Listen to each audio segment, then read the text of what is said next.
बिस्मिल्लाहिर्रहमानिर्रहीम। आज हमारा टॉपिक है सेंट्रीपिटल फोर्स।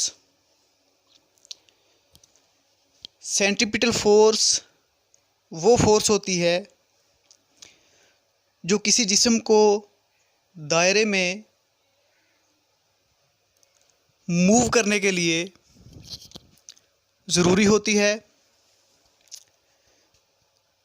जब भी कोई जिस्म दायरे में हरकत करता है तो जो फोर्स उस जिस्म को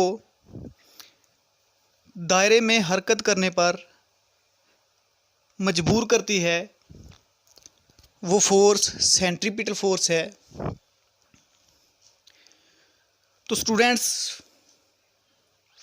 हम सपोज करते हैं कि हमारे पास कोई जिस्म जिसका मास m है, वो एक सर्कुलर पाथ में मूव कर रहा है जिसका रेडियस r है, और इस सर्कुलर पाथ जिसका रेडियस r है, इस पर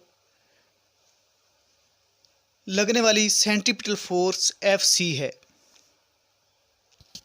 हम एक सिंपल सी डायग्राम यहाँ पे ड्रा करते हैं जो हमने सपोज किया था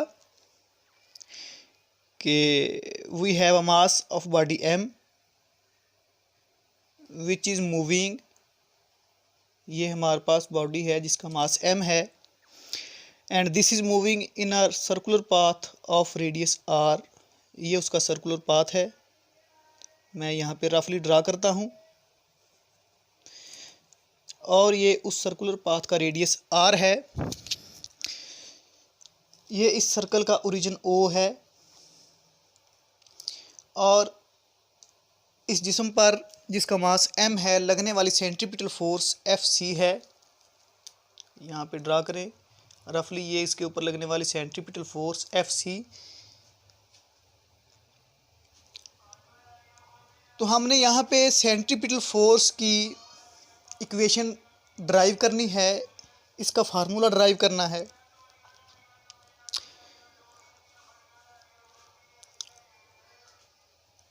हमारे पास फार्मूला है S is equal to VT, distance का फार्मूला, जिसमें S डिस्टेंस है, V is uniform velocity and T is time जिसके दौरान ये ऑब्जेक्ट डिस्टेंस S तय करेगा। तो हमारे पास जो डायग्राम है इसमें डिस्टेंस S की बजाय R है, तो यहाँ पे R लगा दें। That is radius of the circular path, V is velocity and T is time. तो स्टूडेंट्स, आपने पढ़ा है कि acceleration is equal to velocity over time. अगर जिस्म सर्कुलर पाथ में मूव कर रहा है तो एक्सेलरेशन उसका AC होगा, सेंट्रीपिटल एक्सेलरेशन। यहाँ से जो हमारे पास ये T है, इसकी वैल्यू निकाल कर पुट करेंगे। T is equal to V over AC। Put this value T in equation number 1, we will get R is equal to V into T is equal to V over A square, V over A square, sorry AC, centripetal acceleration. तो क्या बन जाएगा, R is equal to V square over AC।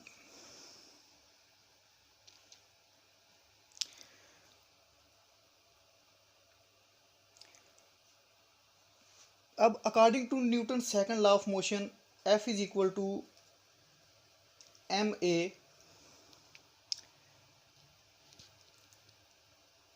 यहाँ पे हम centripetal force ले रहे हैं तो F की जगह पे Fc लिख देंगे, और ये एक्सेलरेशन सेंट्रीपिटल एक्सेलरेशन AC बन जाएगा। यहाँ से AC की वैल्यू निकाल लें। AC is equal to V square over R। Now put the value of A C in equation number 2। इसे मैं इक्वेशन नंबर 2 से लेबल कर देता हूँ, यहाँ पे लिख लें बाय पुटिंग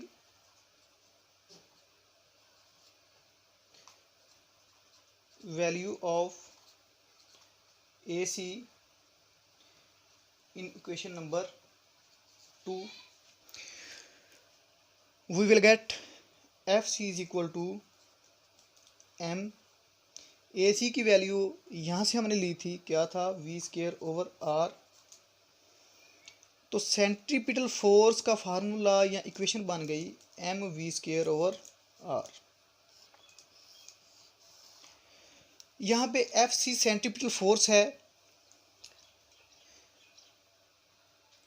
m उस ऑब्जेक्ट का मास है जो सर्कुलर पाथ में मूव कर रहा है, v is the velocity of that object and r is the